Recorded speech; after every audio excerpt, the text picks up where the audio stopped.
unang panahon, ang lugar na ito ay pinamamahayan ng iba't ibang uri ng mga elemento. Kabilang dito ay ang angka ng mga itim na diwata na kung tawagin ay ligum. Sila ang mga elementong nangangalaga sa buong kagubatan sa lugar na ito hanggang sa dumating ang mga tao at unti-unti ay natuklasan nila ang kayamanang taglay ng buong lupain at sinimulan nilang hukayin ang mga bundok.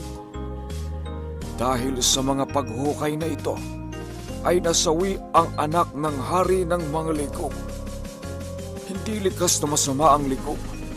Sila ay mga mahinahong diwata at sadyang mapagpaubaya. Kaya pinili nila ang lisanin ang lugar na kanilang tirahan. At sa paglisan nila, ay kasamang naglaho ang lahat ng kayamanang taglay ng lupa.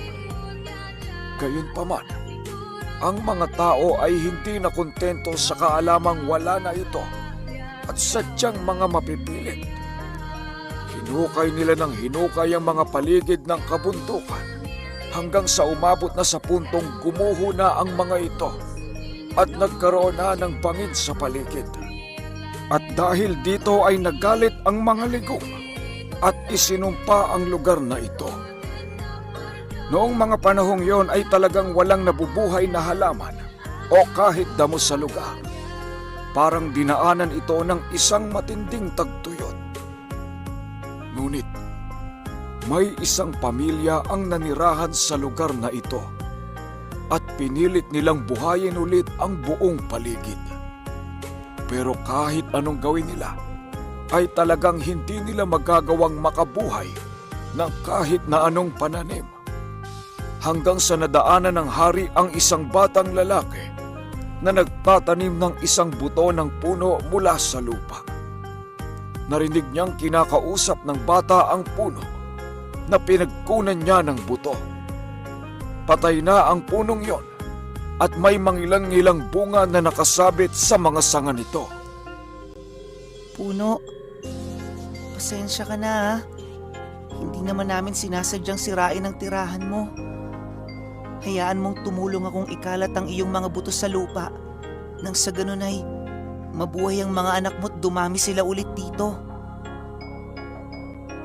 Ito ang eksaktong mga kataga na sinabi ng bata na nakaantig sa damdamin ng hari ng mga ligum. Kaya araw-araw niya itong pinagmamasdan hanggang sa tumungtong ito sa tamang edad.